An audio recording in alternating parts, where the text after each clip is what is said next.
Mesdames, Messieurs, bonsoir et bienvenue à cette nouvelle édition de Dialogue francophone sur le réseau public de Boston, c'est la chaîne 9, réseau de Comcast, la chaîne 15, réseau RCN. Sur le web, c'est le bnntv.org.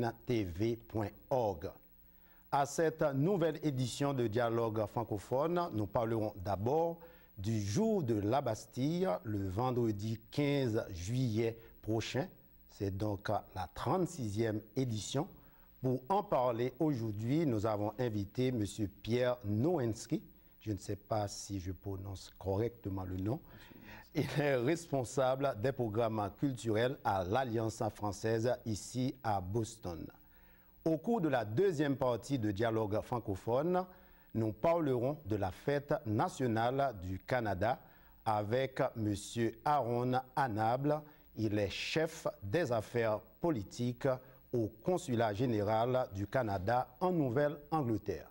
Et puis, entre ces deux interviews, nous allons diffuser encore une fois aujourd'hui un extrait d'un long entretien que nous avons eu avec le maire de la ville d'Amos. C'est dans le nord du Québec, au Canada. Monsieur Pierre Nowinski, bienvenue à Dialogue francophone. Merci. Et bien avant de parler de cette célébration le 15 juillet prochain, la fête de la Bastille, c'est le 14 juillet, mais la célébration dans les rues de Boston, ce sera donc le 15.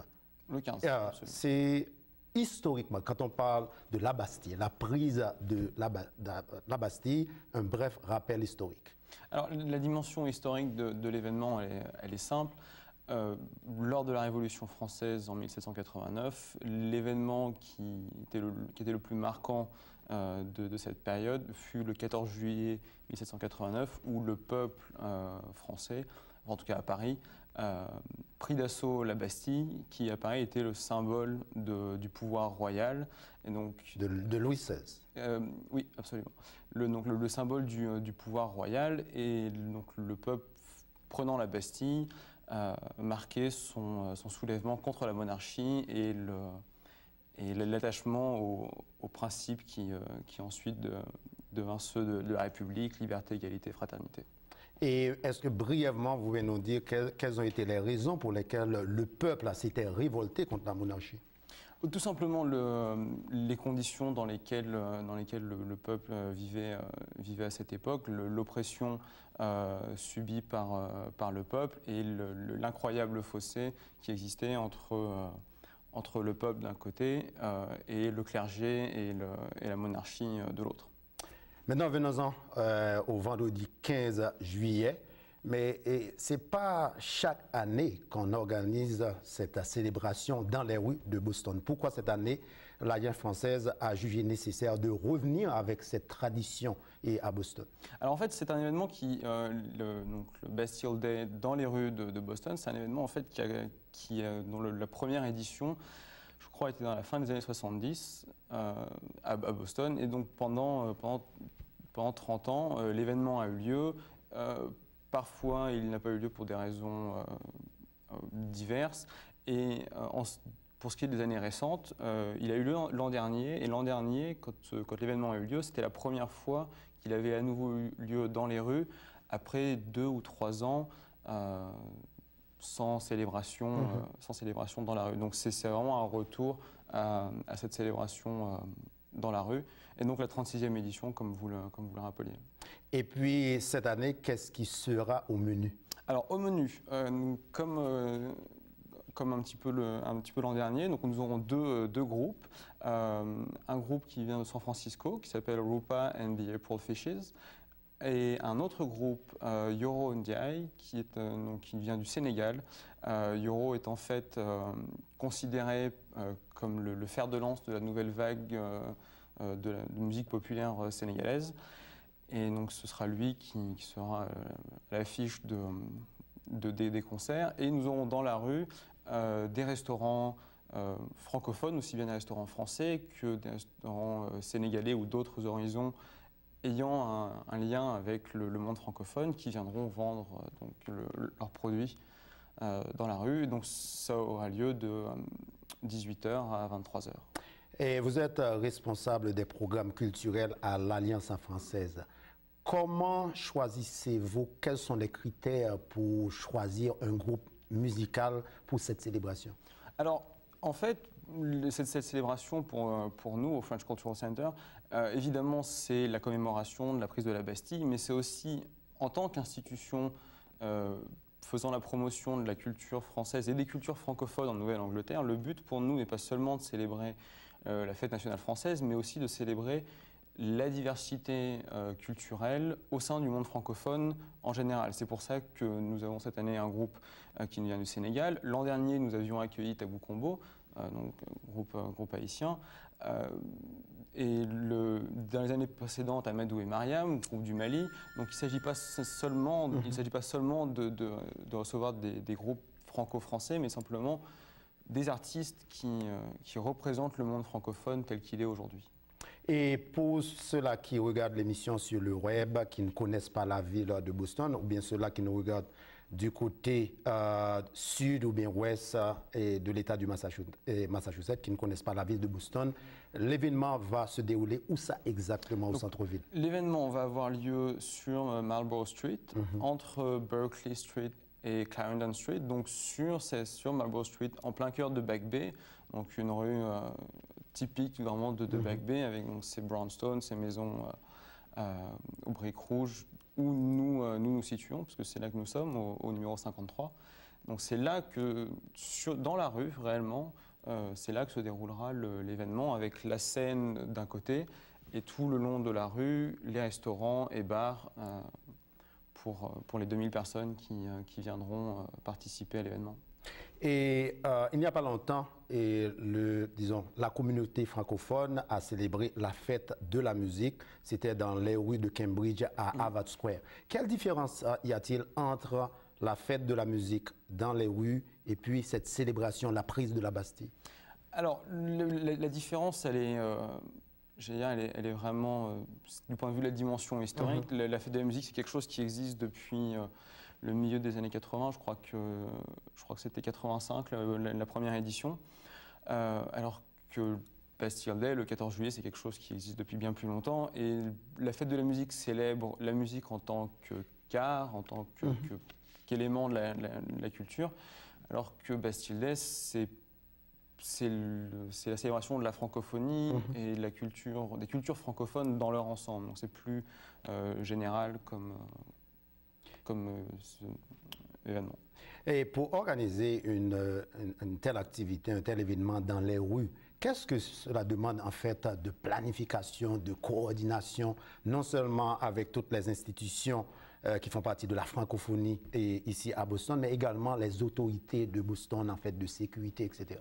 Alors effectivement, comme vous le mentionnez, c'est beaucoup de travail d'une part avec toutes les personnes qui sont impliquées dans l'événement, donc les artistes, nos sponsors, nos partenaires, ceux qui nous aident à mettre cet événement en place, mais aussi beaucoup de travail avec la ville de Boston, puisque qui dit événement en extérieur dans une rue dit beaucoup de permis à obtenir, d'autorisation de fermer la rue, puisque la rue sera fermée toute la journée. Donc, le droit de vendre de l'alcool dans la rue, puisque nous vendrons de la bière et du vin pendant l'événement. Donc toutes ces choses requièrent des permis, des autorisations émanant de la ville de Boston. Donc c'est beaucoup de travail avec les autorités municipales. Bon, il est vrai que c'est une chaîne publique, mais quand même pour ces genres d'activités culturelles, bon, on nous permet de faire quand même une certaine promotion pour les sponsors.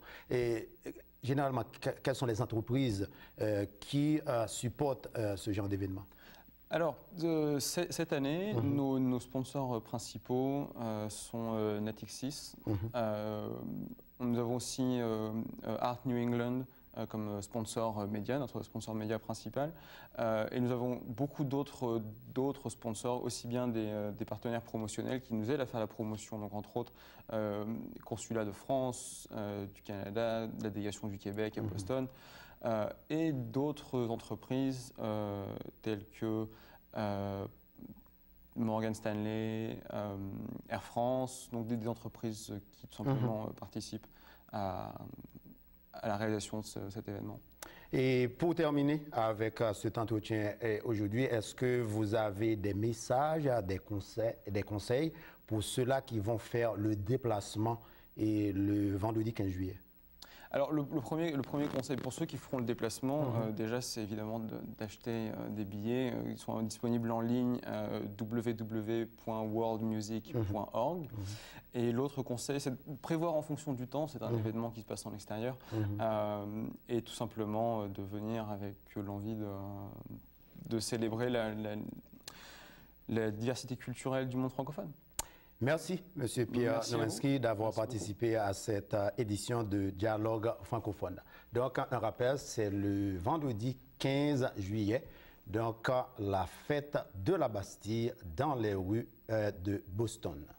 Juste avant d'accueillir le chef des affaires et politiques au consulat général du Canada ici en Nouvelle-Angleterre, M. Aaron Anable, nous allons du côté d'Amos, c'est dans le nord du Québec au Canada. Eh bien, cette ville est dirigée depuis 2002 par un compatriote, il est donc d'origine haïtienne, M. Ulrich Chérubin. Nous allons vous faire écouter un extrait de notre entretien avec M. Ulrich Chérubin. Bon, ça, c'est un concours de circonstances. C'est que mes enfants ont eu le temps de faire leurs études secondaires, de terminer. Il y en a un qui a fait ses études collégiales à Montréal et à Brébeuf et qui est ensuite entré à l'Université de Montréal en biochimie. L'autre a terminé ses études secondaires, a fait son cégep ici et après était à l'Université de Trois-Rivières. Donc j'avais les deux qui étaient partis. Donc j'étais tout seul le soir parce que ma femme qui est infirmière, qui était infirmière parce que maintenant est à la retraite, travaillait toujours de soir, de 4h à minuit. Et puis moi-même, la plupart de mes soirs, j'étais seul à la maison. Et puis bon, je m'occupais, et puis de la lecture, et puis tout ça. Et à un moment donné, j'ai fait un rêve où j'ai vu ma mère qui est décédée venir me dire, est-ce que tu vas passer toutes tes soirées comme ça à dormir? Pourquoi tu ne vas pas aller travailler pour ta ville? J'ai dit, tiens, c'est ça que je vais faire. Je me lève. Est-ce que j'étais dans un rêve éveillé ou dans un rêve profond? Donc alors, je suis allé rencontrer le maire du temps, qui était M. André Brunet, et puis je lui ai dit, ben, si vous acceptez de travailler avec moi, je me présenterai comme conseiller municipal. Il m'a dit, malheureusement, M. Chérubin, tous les conseillers se représentent, mais il y a un conseiller qui n'est pas sûr. Aujourd'hui, c'est oui, demain, c'est non, après-demain, c'est oui. Comme on dit en bon québécois, il branle dans les manches, c'est-à-dire il n'est pas sûr. Bon, j'ai dit, c'est là que je me présente. C'était au siège numéro 2. Et je me suis présenté à ce siège-là. Entre-temps, il y a eu l'ancien maire d'Amos, Cesse, qui s'est présenté. Le conseiller qui était hésitant se représente. Il y a une femme qui s'est représentée et moi. Nous étions 4 à discuter le même siège. On est allé en élection en 1994, novembre 1994. Et j'ai été élu avec 502 voix de majorité. J'ai fait un premier mandat, 94-98. Deuxième mandat, 98-2002. J'ai été élu sans opposition. Et en 2002, je me suis présenté à la mairie et j'ai été élu, pas avec une forte majorité, j'ai été élu avec 52 voix de majorité. À tel point que la personne qui était maire à ce moment-là n'a pas voulu accepter la défaite. Elle a demandé un recomptage judiciaire. recomptage qui a eu lieu et j'ai été confirmé réélu avec 50 voix de majorité. Il y a 2 voix que j'ai perdues parce que qu'on avait annulées parce que la personne, au lieu d'écrire avec un crayon noir, a écrit avec un stylo. Le soir, ça ne se voit pas, mais le jour, ça se voit. Donc, on a rejeté ces 2 votes-là. Et puis, elle aussi, je pense qu'elle a perdu 2 votes aussi. Donc, finalement, le résultat était le même. Donc, j'ai fait un premier mandat 2002-2005, premier mandat comme maire, 3 ans.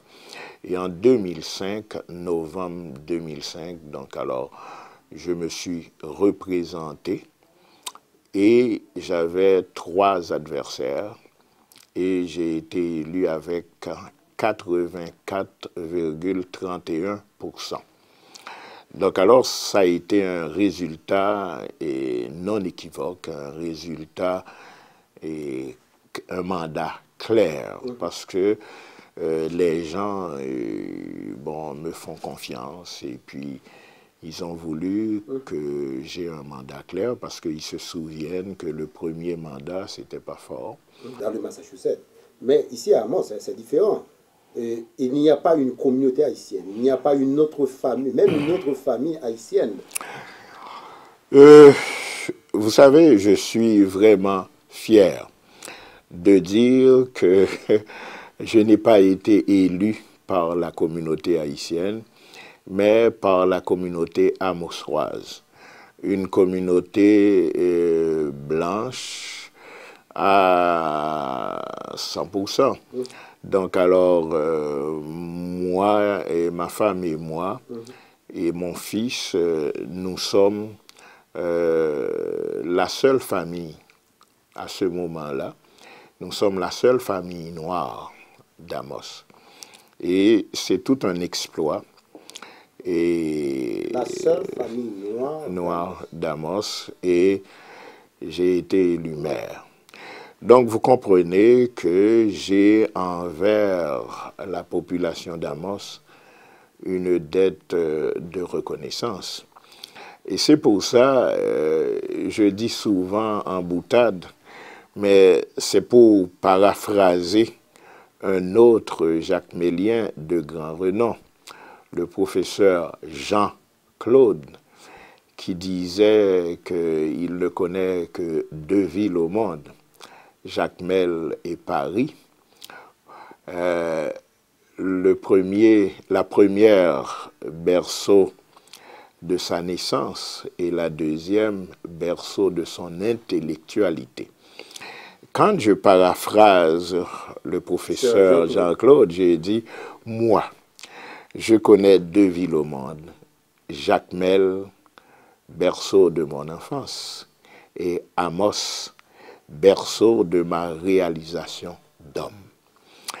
Et c'est avec beaucoup de fierté que je dis ça, parce que vous aurez l'occasion de rencontrer certains Amosois et Amosoises qui ne voient pas la couleur de la peau, qui me voient comme étant Ulrich, un des leurs. Quelqu'un en qui ils ont assez de confiance pour leur confier la destinée de leur ville. Et ça, j'ose dire, c'est quasiment un miracle.